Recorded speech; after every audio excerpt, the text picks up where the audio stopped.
I pledge allegiance to the flag of the United States of America, and to the republic for which it stands, one nation, God, indivisible, with justice for all. One nation, God, indivisible, with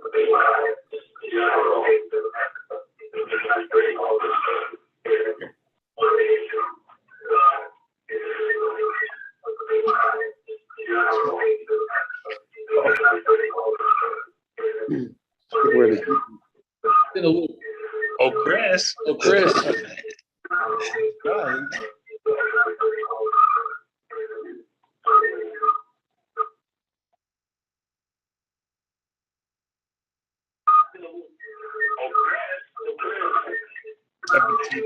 2021. Thank you, Dr. Roll call. Alumni Rep Martinez. Trustee Drakeford. Trustee Pcti. Yeah. Trustee Goldman.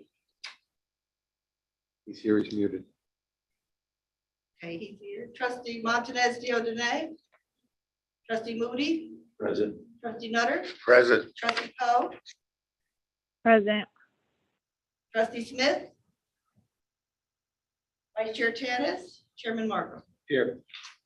Okay. First order of business is the consideration of the minutes of the March 15th, 2022 Board of Trustees meeting.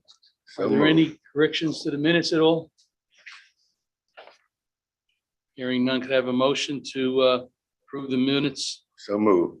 Second. Second, okay, roll. Trustee Pcti.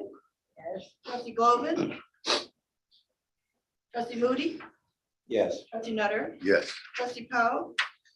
Yes. Chairman Marco. Yes. Okay, All right.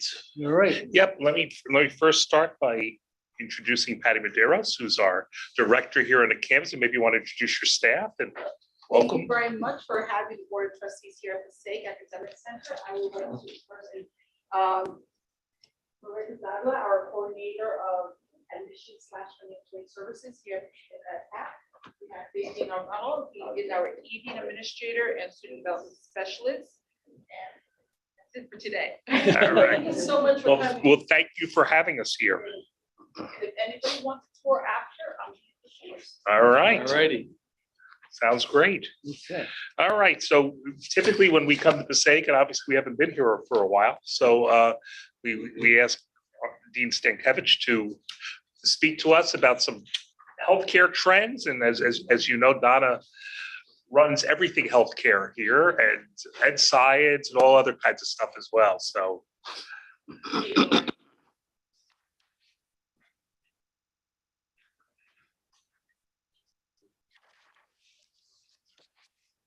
So I'm just going to give you an update on the healthcare programs that we have at Passaic, because I'm sure you're familiar with our nursing and radiography programs, but we've added a few others, and we hope to do more. So this is where we are right now. Our current degree programs are the AAS in nurse education, which of course is our largest program in the healthcare programs. We still have a large number of students attending the college.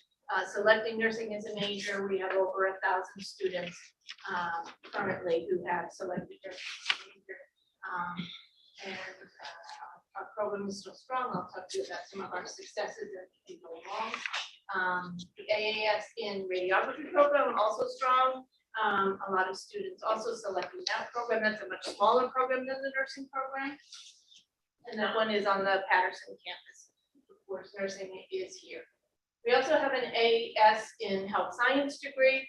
This is a program that allows students that have a certification in a healthcare field, such as phlebotomy, or maybe they're a licensed practical nurse, a medical assistant, to get some credits for prior learning, which are then applied to the degree, and they can go on and earn their associate in science, which helps them move up in their field. Perhaps they don't want to study nursing in another field, but stay within their field, and having the degree that helps them move up. They can also transfer on and complete a bachelor's in health science. We have an AS, an occupational therapy assistant. I left out assistant there. This is a program that is partnered with Rutgers. This has been a successful program over several years. I think 2012 we started this program. In this program, the students take 35 credits with us, the general education prerequisite courses. Then they apply to Rutgers for the occupational therapy assistant courses. It is also a competitive program like nursing and radiography. They have to be selected to get into the program.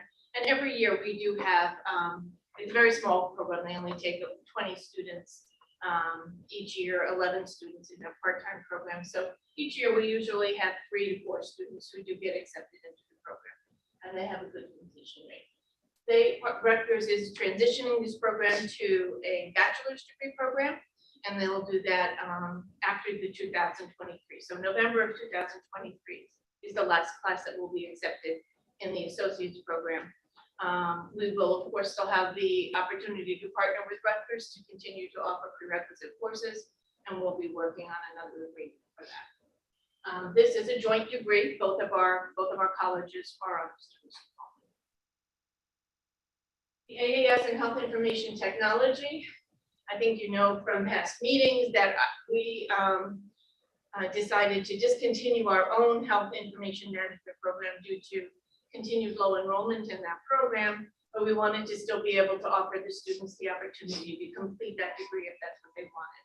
So there was a process, a teach-out process that took a couple of years. Our last student completed the program in December and will graduate in May. And since that time, we have developed a partnership with Rowan at Burlington County. So the students can still complete an AS in health information management. They take 29 of the required general education courses with us, and then they can complete the HIT courses online, fully online through Rowan. So those are our degree programs. Our current career certificate programs, and these are new and continue to be developed. So our medical assistant program is a 35 credit program that the students sit for the certified medical assistant credential after they complete the program, and then can go to work in physicians' offices, etc. They can work without the certification, but we do have them take the certification exam because it is required in the state of New Jersey for them to be able to give injections. They do have to have the certification. So we had our first 2 graduates of that program last spring.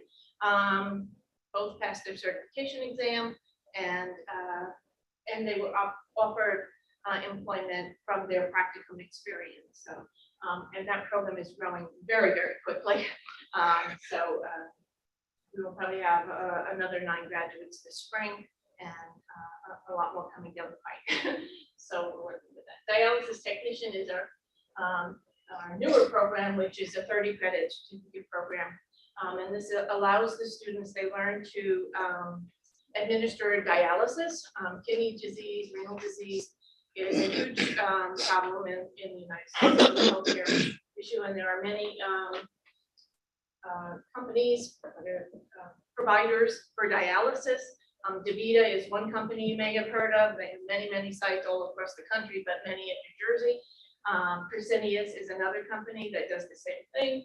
And we've been working with both of them because they have a need for it. Many of the hospitals also outsource. Like at St. Joseph's, DaVita provides, even though it's in the hospital, it is DaVita that's providing the dialysis. So we are training the students to become dialysis technicians. They work under the supervision of a registered nurse, but they are able to actually monitor the patients before, during, and after their dialysis. And we had some students go for what we thought would be an observational experience with DaVita, and they actually, when they learned everything we had done with them already in the lab, they had them working with the patients and breaking down machines, the dialysis machines, etc. So they were quite excited. So that program is one that we are very going to focus on now, really to increase enrollment and awareness. Because whereas medical assistant, if you've been to a doctor, you pretty much know what a medical assistant is. The awareness of what hemodialysis technicians do is probably not as clear. So we will be working with getting that communication out there and increasing that enrollment. We do have some post-degree programs for our healthcare programs. We have our 3+1 program with Ramapo, which I'm sure you're aware of. And that is where our nursing students can go on and complete their bachelor's degree at Ramapo College. They can do 92 credits here. When they complete our degree, our AAS, they have 68 degrees. They can 68 credits. They can do another. It feels like that to them. They can do another 24 credits here at the college. So a total of 92 credits at our tuition rates. And then they go on and complete another 36 credits fully online at Ramapo. And those are what we call the upper division nursing credits and things like nursing research, nursing leadership, population health, those kind of things, which are not included in the AAS curriculum. We also have an imaging academy, which kudos to Parsha Hobson, who is our chair of our radiography department, who developed this several years ago. And this is run out of the continuing education department, but Parsha oversees it. And these are for the radiography graduates. And of course, many of them come back, they're all working in the hospital and they come back to do this. And they can train in and become certified in MRI, CAT scans, and mammography. Those all require special certifications, a certification exam. And several years ago, before it used to kind of be on the job training, but several years ago, it became required that they be certified to function in these areas. So the program was developed, the students, and we teach the didactic, and then we partner with many, over 16 clinical sites to train where the students do their clinical. So these are actually licensed radiographers already, but then they become certified in one of these specialties and be employed in that. Hackensack Meridian approached us in December to, they have shortages in all the areas, radiography technicians and in all of these specialty areas. And they wanted to partner with us to pay the tuition of the students, to recruit for the program, because they really need to be able to fill these positions. So we'll be working with them to do that, because it is a great opportunity for the students, and they will pay their tuition, and they have a 2-year commitment. So our planned certificate programs, the first one that we're going to be working on is surgical technician. These are the surgical techs that work in the operating room. Usually they're also sometimes called scrub techs. They're the people that hand the instruments to, among many other things that they would do in the operating room. But the most common thing is that they are assisting the surgeon in handing the instruments to the surgeon as the procedure is done. So we are just in the beginnings of that. We will be getting a consultant to help us develop that curriculum as it's a specialized curriculum. And hopefully that'll be the next one we bring up. Ultrasound technician will follow after that. And the imaging academy is going to add a cardiovascular interventional radiography program. Also, they would work in the cardiac catheterization lab when you're putting in stents and all of that. You need radiography.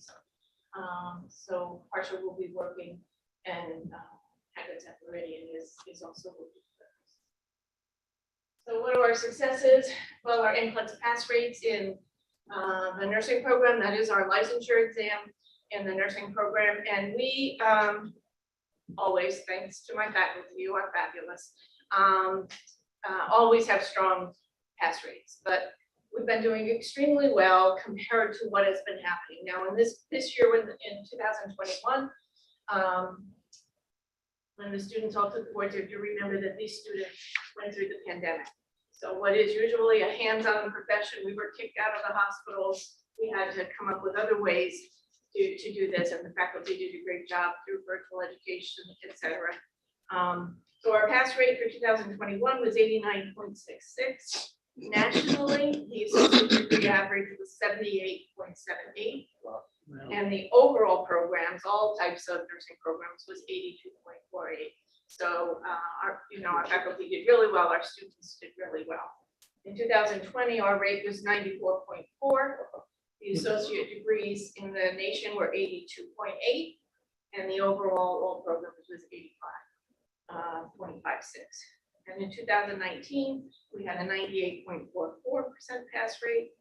Associate degrees were 85.17, and overall 88.18 that year for overall programs. So our faculty is great. They do a great job. Our students are great. Our program, but we're very proud of the success that we have. Radiography registry pass rates 100% for the last 5 years. Wow. They do excellent as well. And that Marsha Hobson and Professor Duncan Moore do a great job with those students. As I said, our medical assistant certification exam rate 100% for first students that took it. Employment, anybody who wants a job has a job. Has multiple jobs. Yes, exactly. You know, even before the pandemic, there was a need in all of these fields, which is why we have the healthcare programs and why we're looking at additional programs. You know, as I said, our medical assistants were offered jobs. Our dialysis technicians were offered jobs already, and of course, nurses. They're, you know, the hospitals are beating down our door, desperately need them. Literally. Yeah, desperately need them. We've developed some residency programs with the hospitals to, you know, try to help the nurses transition. The students were able to actually begin working before they pass their NCLEX, their licensure exam, which is usually not allowed. But because of the pandemic, they have, and that's been extended to June. Of course, then if they didn't pass NCLEX, they would have to leave, but they had. So these fields, all of them will find jobs, and it's not going to be an issue. I am very proud to say, and I give kudos to Rosemary Rocchio, who coordinates our healthcare programs. We did have our initial accreditation site visit for the medical assistant program, April 4th and 5th, and it went extremely well. They found absolutely no deficiencies, which they said is extremely rare on an initial visit. So we are very pleased with that, and we anticipate that we'll get the full 8 years. Nursing and radiography both continue to maintain our 8-year certificate accreditation every time we go up for it. Radiography will be due again in September. We'll have a site visit for that. I'm sure those will be. So what are our challenges? Faculty. There's a shortage of faculty, particularly in nursing, and it's because of the demand. And because of the credentials, you know, the master's required, the salary for nurses is quite high when they're working in practice. And so that's often difficult for us to compete with. Clinical sites continue to be a difficult problem for us. They do still give BSN programs preference before they give us our clinical sites, but we've made it work. Faculty are flexible and students are flexible. And we made it work, and maybe we'll see some changes in that now that the demand is greater for them. And then physical space, you know, whenever you add programs, you need more. These programs take a lot of space because there's a lot of equipment that goes with them. But we have plans for all of that, and we're working on it. And that's it. That's where we stand today. Any questions? Yes. So if I'm a student, how do there's a limited amount of space, I'm guessing you have for the program. So if I apply to the college, how do I get into the program? Is it competitive? How does that work? Okay, so the nursing program is competitive, the radiography program is competitive. The occupational therapy assistant program is competitive. All of the other programs are not competitive, okay? So they just don't think of prerequisites. For the certificate programs, we do have Rosemary Rocky, who's the coordinator of that program, and she advises all of the students. We have a pathway for healthcare programs, and the students are referred to her, and then she individually advises them. And how many people are you getting filled in these competitive programs versus how many take in right now? We always have more than we can take in that apply to the program. In nursing, I would say roughly 50% of those who apply Right. will get in.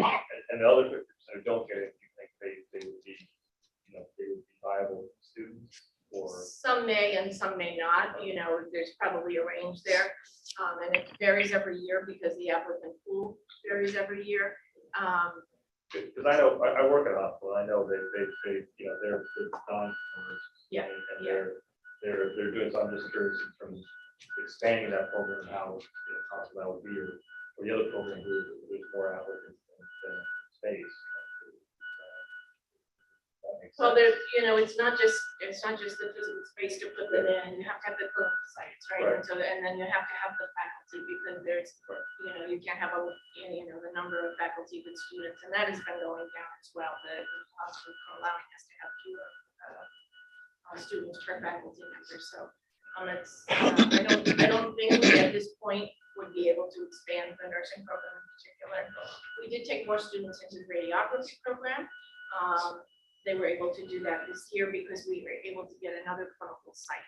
So we were able to do that. And does it make sense, you're talking about Hackensack and Meridian, in a direct hire kind of thing, does it make more sense to establish more programs like that, like, for example, with the Vita with dialysis, does that make more sense, or does it make more sense to allow students more flexibility to get where they want to go? I think it's a combination of both, right?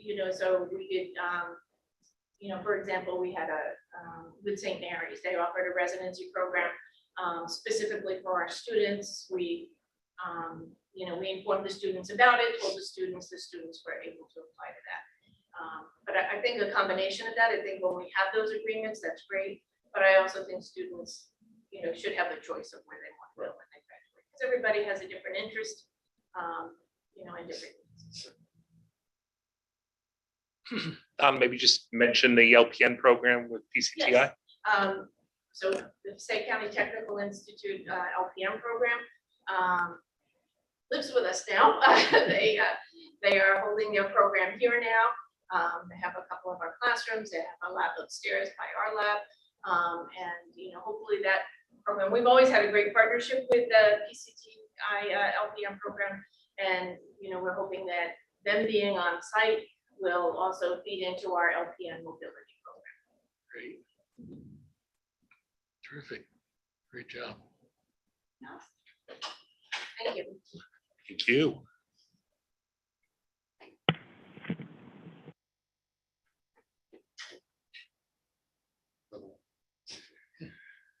Should we do Assad? Yes. Good, let's do Assad.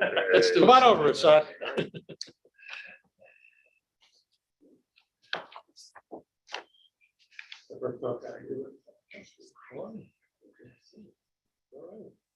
So, raise your right hand, and repeat after me. I I, Saad Akhtar, do solemnly swear do solemnly swear that I will uphold the Constitution of the United States that I will uphold the Constitution of the United States and the Constitution of the State of New Jersey, and the Constitution of the State of New Jersey, that I will bear true faith and allegiance to the same that I will bear true faith and allegiance to the same, and to the governments established in the United States And- and in this state, and to the governments established in the United States and in this state, under the authority of the people, under the authority of the people, that I will faithfully, impartially, and justly and that I will faithfully, impartially, and justly perform all the duties of the office of trustee of St. County Community College all the duties of the office of trustee of State County Community College according to the best of my ability, according to the best of my ability. so help me God. So, thank you.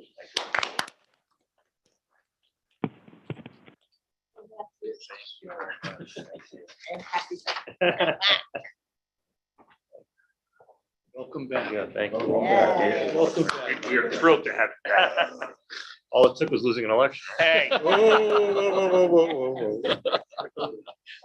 it's our game. That's right.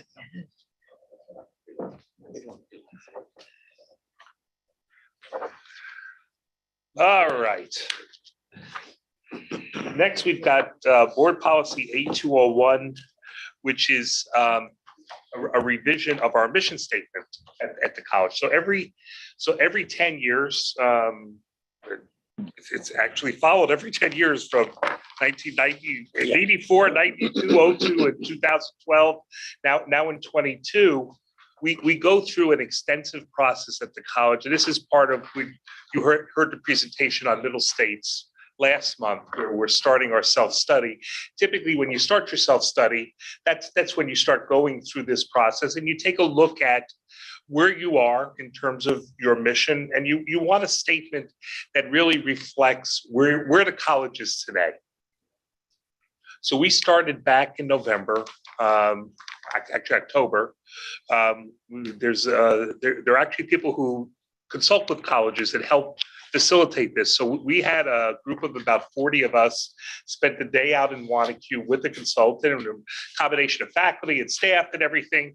And we spent the whole day talking about where the college is, where we were, where we're going, what our looking at our strengths, weaknesses, opportunities, and threats, and trying to get a sense of where we are. So we started that day. We just brainstormed and walked around and wrote on the walls, putting little stickers on things and trying to come up with themes.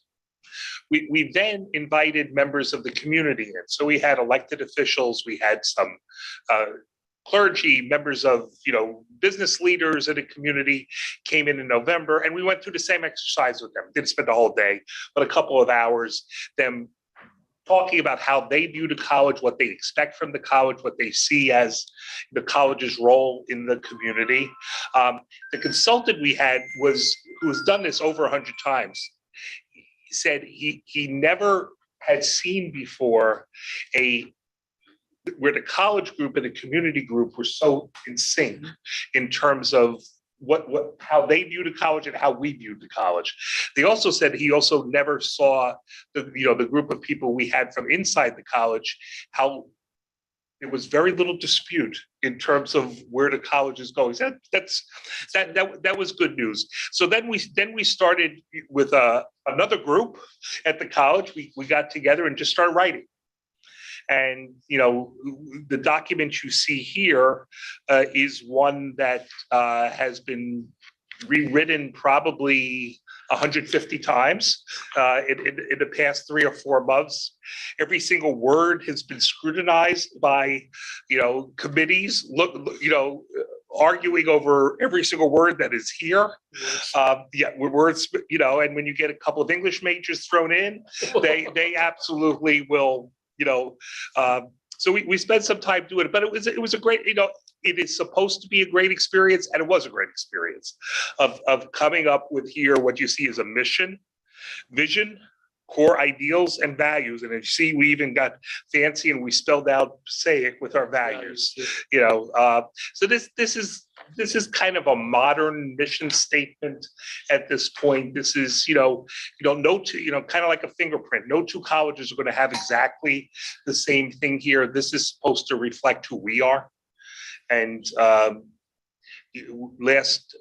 week ago today, we brought it to our academic council, which is the governance group of the college, includes faculty and administration of the college, and they endorsed this statement. And the final step is to bring it to the Board of Trustees for your approval.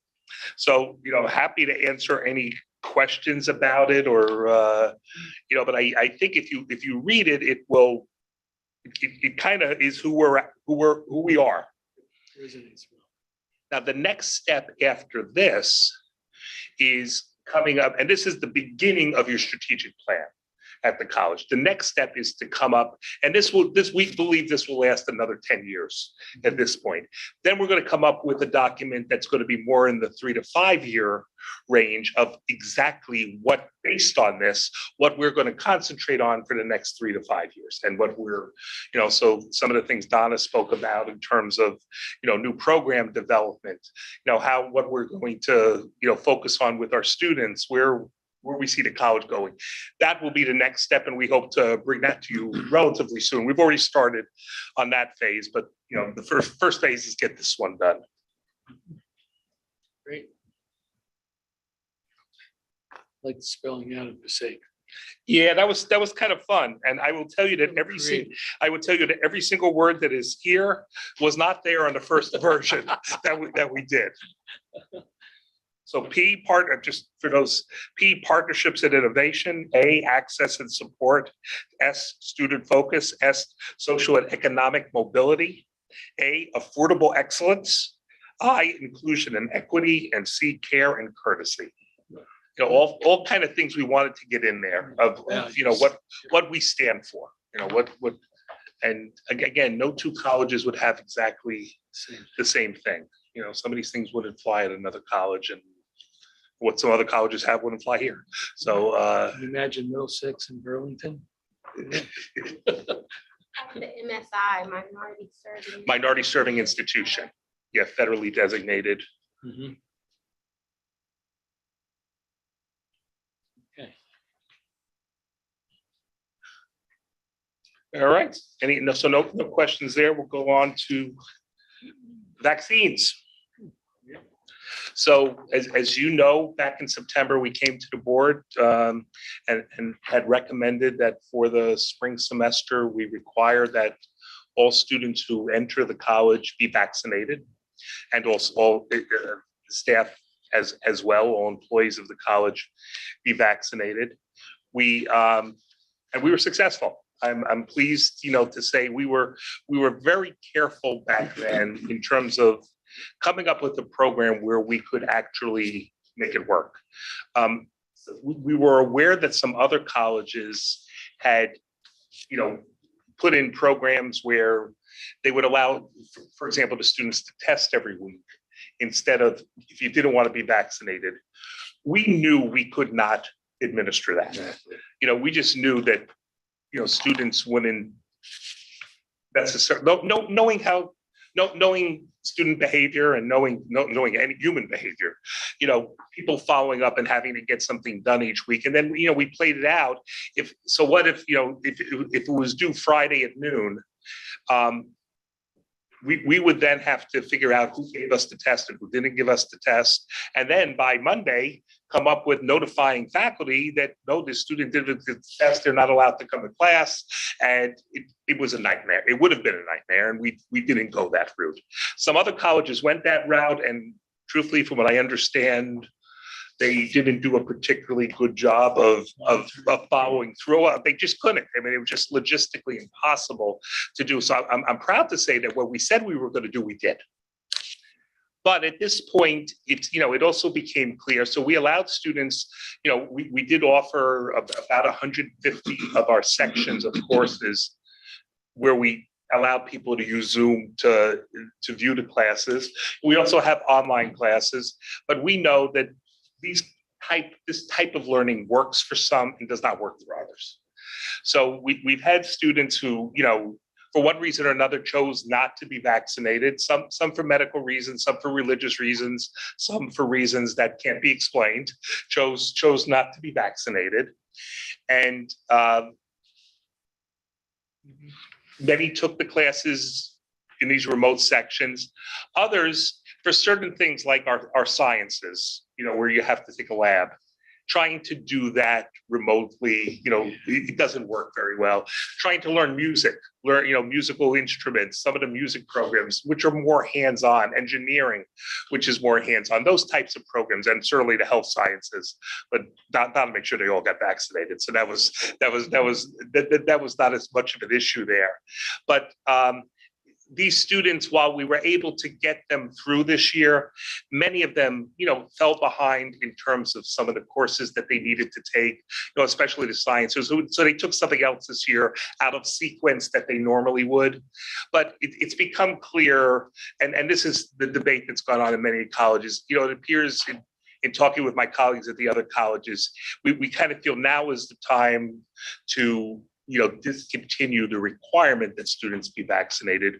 We will obviously continue to make sure that we push for students to be vaccinated. And, you know, I think we've done a really good job of getting that done. But at this point, you know, there's no question that it hurt enrollment.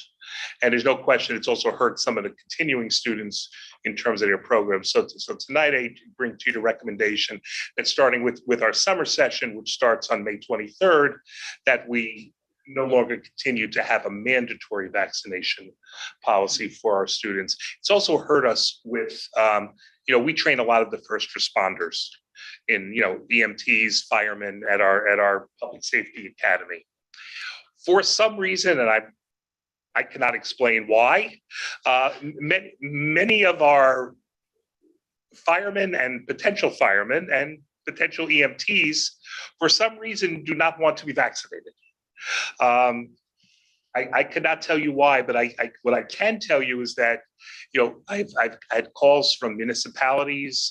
One mayor in particular of one of the larger towns in Passaic County has been calling me frequently, saying that his EMT squad, with him it was his EMT squad, is going to fall behind in terms of, if they don't get more recruits through our academy, they're not going to be able to provide EMT services for the residents of one of the larger municipalities in Passaic County. And the same is true for some of our volunteer fire departments. For some reason, firemen and those prospective firemen in larger numbers than the normal population chose not to be vaccinated. And, we've tried to work with them the best we can, but, if we enforced our policy the best we can as well. So at this point, it just seems to make sense. We'd be documenting who is and who is not. We'll be asking that. Going forward, I'm not, probably not. Yeah. Could be a HIPAA violation, no, Mike? No, it wouldn't be a HIPAA violation. You are able to ask people if they're vaccinated. You can't ask them why they're not vaccinated. Okay. And I don't know what the value would be to knowing going forward if they're vaccinated. If we're not going to have a requirement. The only benefit I see is public health. If for whatever reason we had a new variant or a new change, or knowing what your percentage of vaccinated, it would be helpful to know, and then you wouldn't have to go through a whole process of re-verifying. I mean, right now we know of every existing student who is here currently. We know their status. Right. Staff, right? So yeah. But you won't have a testing requirement either, right? No, 100% of our staff, are vaccinated. We gave an option with staff. We did give an option for a medical exemption or a religious exemption. I think we ended up with a dozen out of our about 800, 900 employees total. We came up with a dozen which were granted exemptions, and they have to get a PCR test weekly. Even trying to get that done for 12 people hasn't always been the easiest thing in the world. So we know 100% of our staff. So that's my question. The 12 that are not, would they still have to get a PCR test? They would be. I just think there's some value potentially to knowing in case you do have another emergency. But I understand that. So that would be with new employees and new students who enter, because we know the current. Yeah, the only issue is if you ask the question, people sometimes lie, are you going to require them to show the card or not? But all I'm saying is if you know how many are vaccinated, who's vaccinated, who's not, then you can more quickly adapt to the changing situation if it gets that way. Trustee Smith, I think, has her hand up. No, I just wanted to let you know that I am here. My phone was muted and I didn't know when. Glad you're here. Thank you.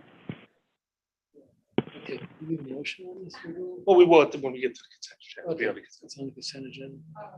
Right now, if a student has not completed the class, they would close the class, or would they? Not this semester. Not this semester. So you think it would be a good thing to become more students who are not coming? What's going on at most of the college, I'm talking more colleges than anything else, just because obviously that's what I'm more focused on. Now with the therapeutics that are available, so if you do test positive for COVID, we do now have pills that you can take, and that is, been a game changer. That's only going to become more available. Obviously I'm on a board here at St. Mary's Hospital in Passaic, so I kind of follow what's been going on there. And, COVID hospitalizations are down to a minimum right now. That's gone way, way, way down. Even though when you see, some spike in cases, there has been no change in the number of people hospitalized. And that's really at a minimum. So, I mean, it appears that, we are entering a new phase of the illness now. It's going to be around for a while. This is not going away. And, we're going to have to figure out how to move on with it and continue to pay full attention to it. We are not going to let up on having students and staff vaccinated. Whether it's boosted and everything else, we have been working, with the Healthcare Coalition of Passaic County has been giving us grants where we have been working with, we actually physically walk people from the campus. They get a group of them and they walk them across the street to the Patterson Health Department and get them vaccinated. And that part's going to continue. We're not going to ease up on this, but we're going to have to find a way over the next year or 2 or 3 or however many it is that this is going to keep going on of how to get back to some sort of normalization, or else, colleges like us are going to have a hard time going forward. And forgive me, I'm not aware, but is there any masking requirement at this point? Not at this point. But, still encouraged, and it's interesting, we still have people who wear masks every time. I'd say it's down to, much fewer right now, but Harvey still got his over. That's right. But most of the time when I see you, it's like that, which isn't doing a whole lot of good. Shit, a lot of good. Yeah. Ready in case the room fills up more people. Yeah. Yeah. So with this happening, I possibly see there being a few more cases, and if that is the case, is there an option for students to log on to have remotely so that they don't have to? Well, we're offering, so one of our new modes of instruction is what we're calling concurrent classes. So as the board has seen every month, we've been coming to you with purchases. So we have converted almost every classroom in the college, or will by, September, almost every classroom in the college will have that ability to do that. So we are going to have flexibility to, to respond to a pandemic in the future in ways that we couldn't do it right now. So, we have the ability for classes that are being taught live for students to Zoom into them. Right now, it's a scheduled group of courses. So maybe for the fall, it's going to be 150, 175 sections, which will be scheduled that way where people can do that. There is nothing to say if there was an outbreak that we could not expand that to respond to it. So, we've got tools now to expand the things. Look, I think if we've learned anything from this experience in the past 2 years is that we have to be on our toes and we have to be ready to handle whatever they throw at us. And, I think we know that they're going to throw stuff at us. I mean, it's going to be challenges. This is, again, not going away. And whether it's, hopefully more normal things like the flu in the future or something like that, we're going to be better able to handle, these things going forward. We are still taking people's temperature as they enter the buildings, right now. We haven't discontinued that at this point.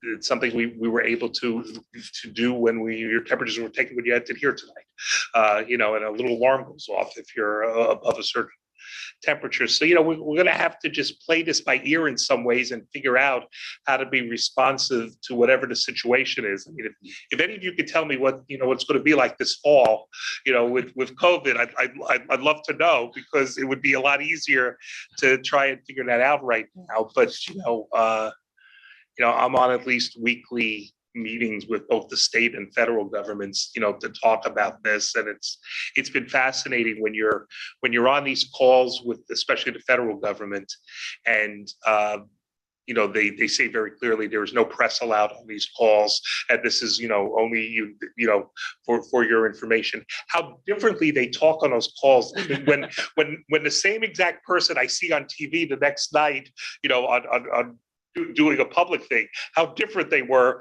when they're just talking to a group of college presidents around the country, and how it seems like more honest they are in terms of giving their prognostication of where things are going, stuff that they won't say on TV. But it's just really hard to figure this out. Well, we meet pretty regularly with the Department of Health. Yeah. State Department of Health. and they give a lot of statistics about who's vaccinated, who's not vaccinated. And a lot of the, of course, as you know, the younger babies are not vaccinated, whereas the older people, those are, I think, 50 to 60 and older are vaccinated much more. I think it was more like 100%. In some towns, yeah. And then, I think, then, I think 35, 25 to 50 were next. And then, of course, the 15, 12 to 17 were getting up there. But, then they recommend the boosting. And so, the questions become, well, how do you know when to keep getting boosted? And they really don't know. And so the question was raised, well, should you get boosted based on your antibodies? Should you get boosted based on a time frame? Like, how do you know when to continue to get boosted? Because it's like, get a second boost, get a third, boost. And so they really had no answer for that. They're just like, I think they were going on a time, allotment, or when there was another spike, they may say get, another boost. But they said the antibodies couldn't even determine make that determination. If you have a high number of antibodies, you don't need to get boosted, or if you have a low one, because they didn't know the what were helping you with not getting. You've been on the same calls I've been on. Yeah. Yeah. So, like, it's still trial and error, really all of it, pretty much. Yeah, we'll build it as plain as we're flying this. I don't think there's any doubt, any doubt of that right now. It's it's a unique situation. I think all of us in right now, but we're just trying to stay as far ahead of it as we can, but while doing what's best for our students and everything else. In K-12, there is no requirement that students be vaccinated at this point. So that's Parental consent. yeah.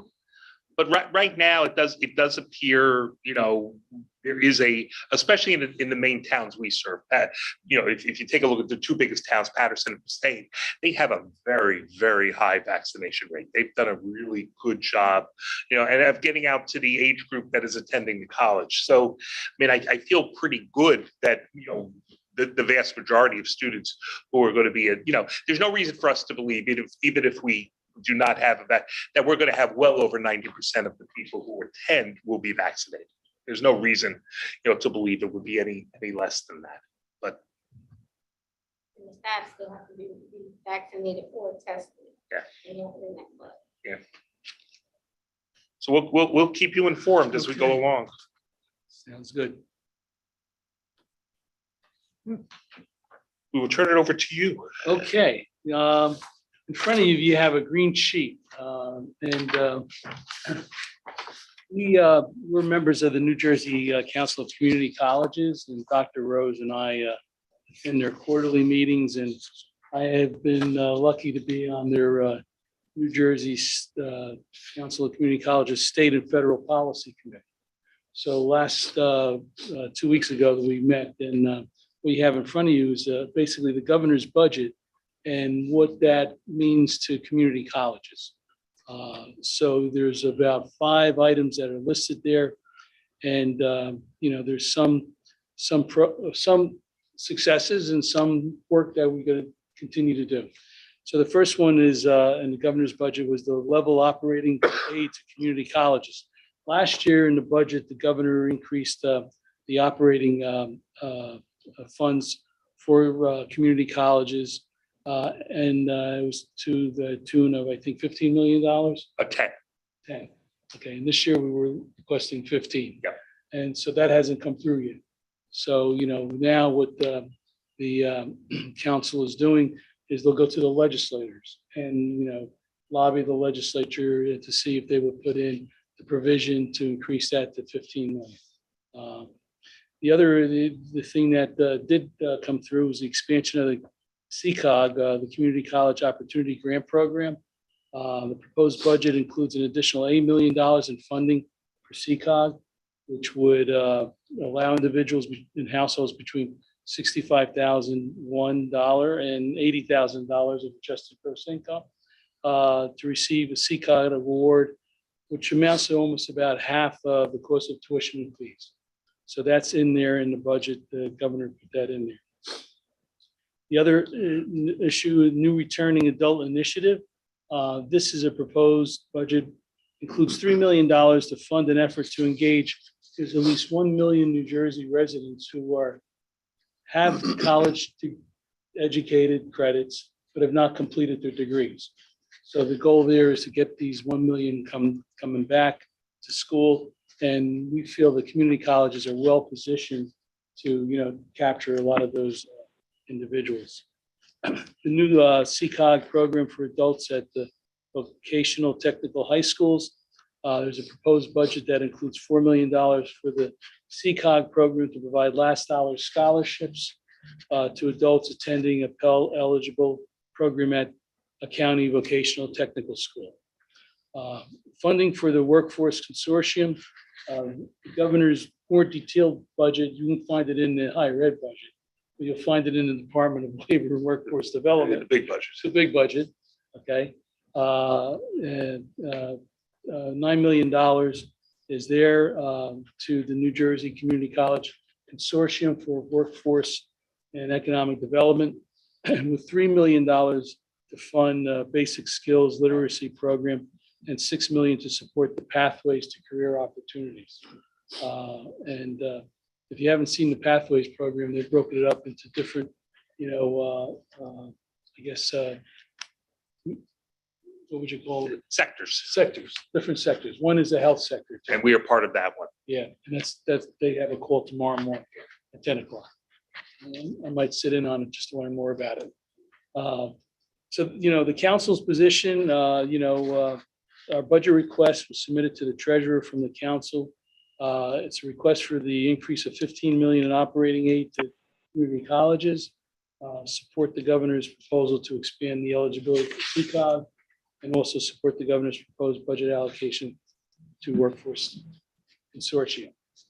Today, there was an interesting article in New Jersey Spotlight because the state colleges and universities are finding out that some of their funds are being diverted. They're come out with a concept of outcome budget, Performance-based budgeting. performance-based budget. Yeah. So we'll see what happens there. But I know that at least the state colleges and universities are up in arms. Yeah, I mean, I'll just add to that. So they were level funded as well. Since last year, when we got the $10 million, that is the first increase that we had since the early 2000s. Even today, the community colleges actually were funded at a higher real dollar level in 2001 than we are in 2022.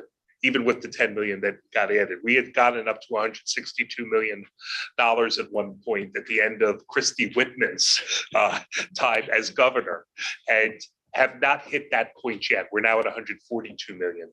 So, it's no governor has taken that good care of us. Every once in a while you get a little and then somebody comes in and cuts it away. So, so this is for all of higher education. In the state college sector, you talk about your lack of public policy. They basically locked them in where all the colleges were in 1996. And so what they did was if everybody got 2% more, everybody got 2% more. If everybody got cut 5%, everybody got cut 5%. Well, what happened during that period of time, colleges grew at very, very different rates. So you have a school like Montclair, which more than doubled their size from 1996 to today. You've got a school like the College of New Jersey, which used to be Trenton State College, which went from 12,000 students intentionally, went to 6,000 students. Now that was intentional. And so what happened was at College of New Jersey, for example, every student per full-time equivalent student, they were getting $9,000.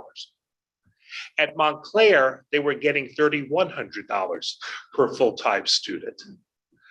Okay, that was just so several years ago, the state said, okay, so of course what the colleges would like is say, okay, don't cut anybody's budget, just add to the ones that, grew so much. Well, the state said, okay, we don't have that kind of money because it all goes to K-12 and we don't have that kind of money. So we're going to find a way of starting to find a formula that's going to help equalize some of these things. So schools like College of New Jersey, so for the first year, they did add a lot of money, and they came up with this performance-based formula.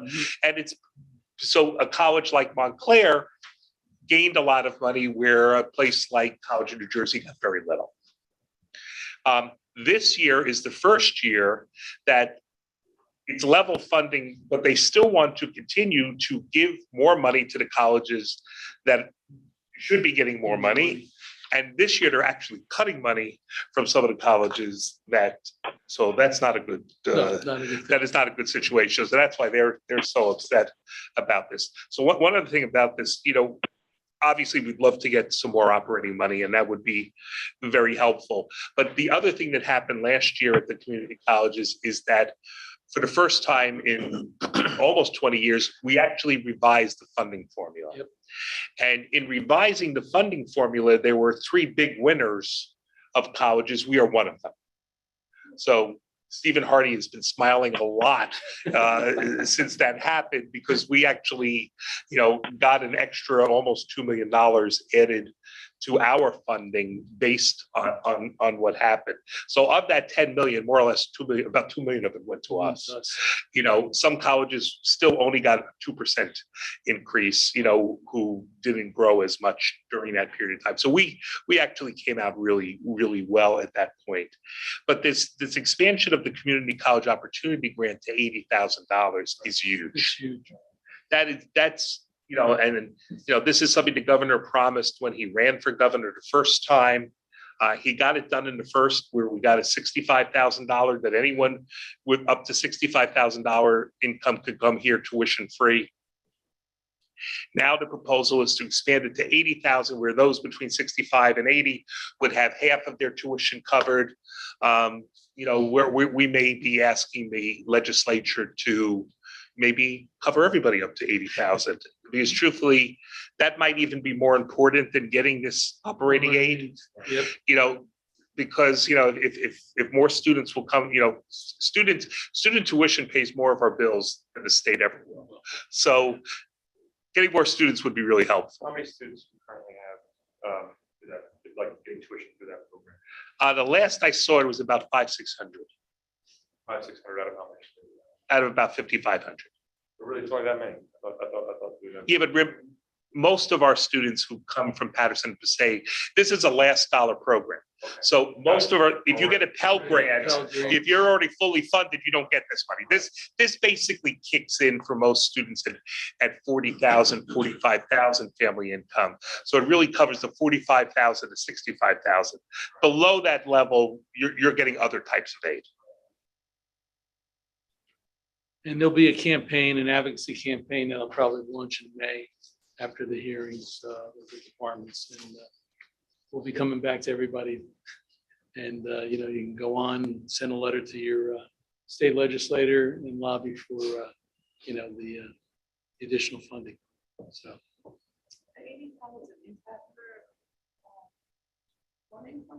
It's for your family income. So if you're a single person, it's 80,000. If you're a family of 10, it's 80,000. It's just the way it's set up. Yep. So, and look, this, when Dennis talked about the million adults in New Jersey who started college and never finished anything, never got a recognized credential or something like that, this is a perfect program for many of them to come back to school. I mean, we know that somebody who had never gotten a recognized credential is, in most cases, not all, but in most cases, not amongst the top earners in the state, and probably would qualify under the CCOG program. So we have a way for all of these people to come back to college for free in most cases, or for very low cost. And, if we can get some of these people, and, what that does for economic development in a county like this, you get more people, who can, instead of making $18 or $22 an hour, can get up to $30 an hour or $35 an hour. That makes a huge difference. And what they can afford. It's a difference between buying a house and not buying a house. It's a difference, and it also helps, they pay more taxes. And the more taxes they pay, the, better off the local governments and the state are. Yeah. And so it's everybody wins, so. Okay. Information items for discussion. Yep, so you've got, we've got our purchases, and Mike, you've gone over the purchases. Anything you want to comment on in Nope, there? I'm good. And we have our personnel recommendations in there, and nothing, we don't need to go into executive session Right. unless anybody feels the need to Right. discuss anything that's in there. Okay. So then let's move on to consent resolution number 3. Approving the following items as set forth in the memoranda dated April 19th, 2022. Instructional item, Carl D. Perkins Career and Technical Education Grant, budget modification. Business items for purchase of goods and services. Policy matter, the first reading for the board policy A201, the vision, mission, and value statement. Personnel items, personnel actions that were listed in the personnel action memorandum, and the vaccine mandate discontinuation. Right. We have a motion to approve those. So move. Second? Second, okay. Roll? Trustee Oscar, Yes. trustee Draper, Yes. trustee Pcti, Yes. trustee Glover. Lovin. Trustee Please unmute Montanez, yourself. are they all muted? Montanez up there, No, she's not. No. trustee Moody, Yes. trustee Nutter, Yes. trustee Poe, Yes. trustee Smith, Yes. trustee Glover, Mike, unmute yourself. Yes. and Chairman Martin. Yes, okay. Let's see. Are there any remarks from any of the trustees? Is there anyone on the public on or no? I don't think so. No, okay. I have a motion to adjourn the meeting. Move it. Move it, okay. Trustee Oscar, Yes. trustee Draper, Yes. trustee Pcti, Yes. trustee Glover, Yes. trustee Moody, Yes. trustee Nutter, Yes. trustee Poe, Yes. trustee Smith, Yes. Chairman Marco. Yes, great. Thank you very much, everyone. I like smart. Yeah. You got that down. Like that.